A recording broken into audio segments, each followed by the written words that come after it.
Hi friends, and welcome back to another episode of TT Reacts. Any tips? Okay, let's see here.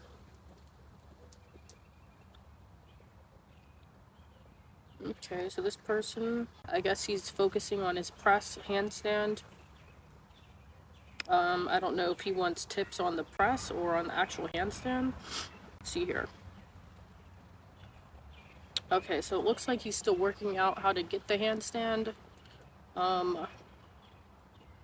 Yeah, so first of all, it seems like you are making good progress with whatever you're doing, but definitely bend your knee at the top of that movement for a little bit longer and practice this exercise here, because I can see here in this movement that your core is not engaged at all, and it looks like you're engaging your chest, but your head could be up a little bit higher in this movement. It looks like you're kind of learning out of order. So many people who don't even have basic balance are like pointing their feet, they're trying to get it nice and straight. You don't have to focus on those things in the beginning.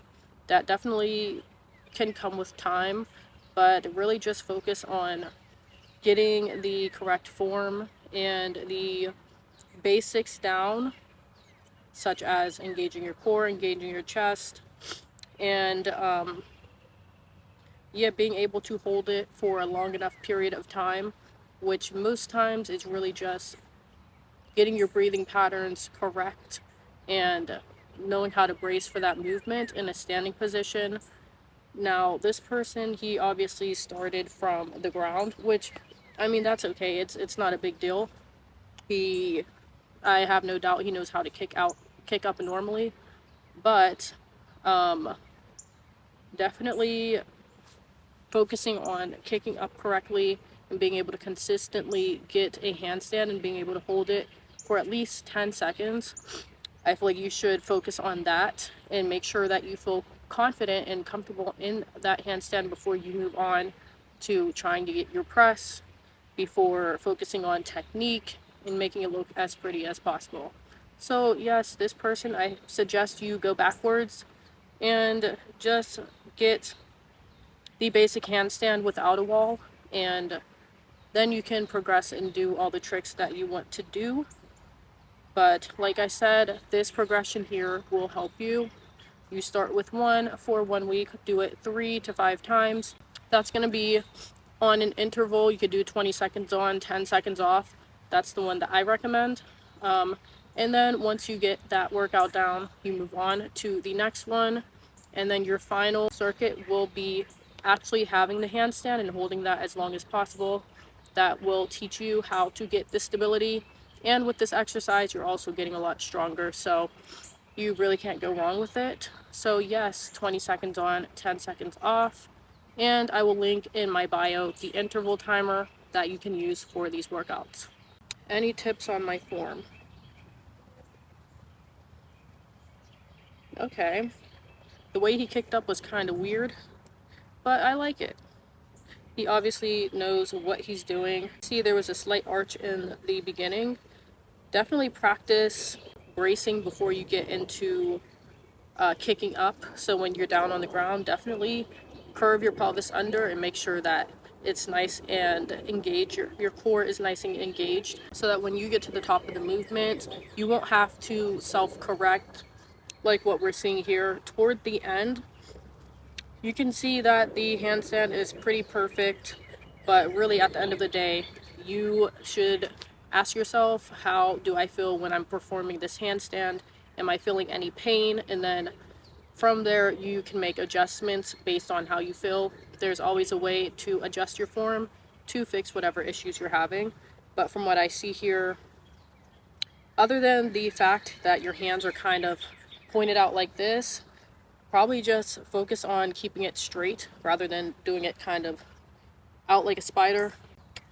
And yeah, I mean, you could move your hands a little bit closer, but like I said, this man really already knows mostly what he's doing. Just engaging your core before you kick up will help you the most. Any advice for keeping balance and keeping body straight?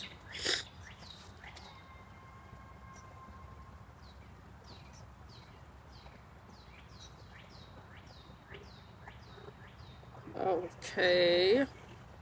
All right. So when you first kicked up, you went immediately into an arch. Honestly, I didn't really expect that, but from what I see here, you are too close to the wall. So definitely give yourself some distance because you will have to bend your knees at a 90-degree angle. You get to the top of that movement. That will prevent this arch that we are seeing here in your back. You're really not going to be able to progress until you correct that arch, because not only is it painful, it's not going to allow you to go to the next level with your handstand because of the pain and because the form is just so bad that you won't be able to hold it. It's harder to breathe when your form is bad. And yes, so yeah, definitely start off with this workout here and just pop your feet out, alternating kicks, and you should be able to hold your handstand and get the necessary core strength that you will need to hold it properly without a wall. Why can't I hold this sucker? Tips, please. Okay. So we have another pretty handstand here. And this lady cannot hold her handstand.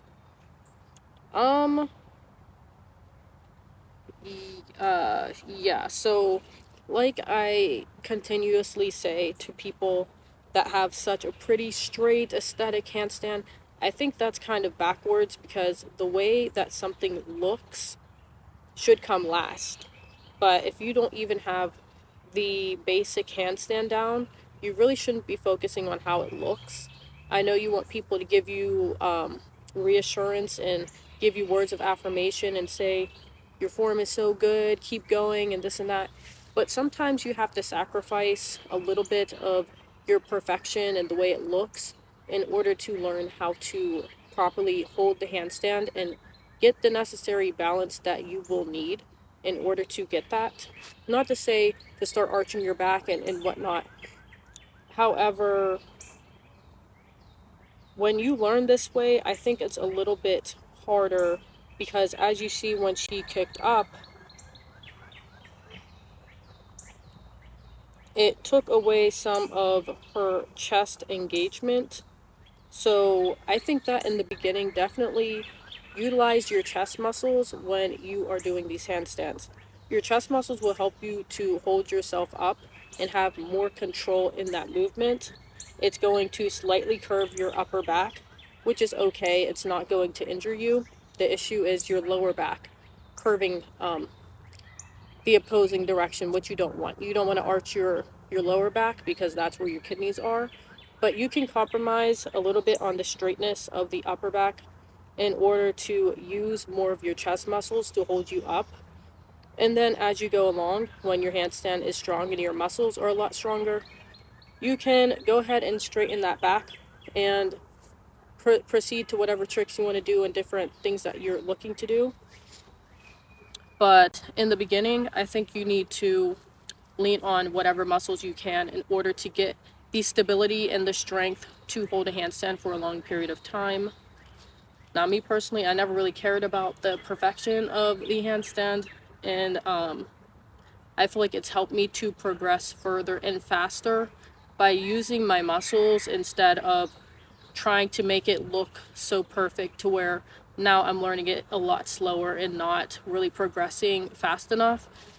Because when we're so focused on how something looks, you're never gonna learn how something functions.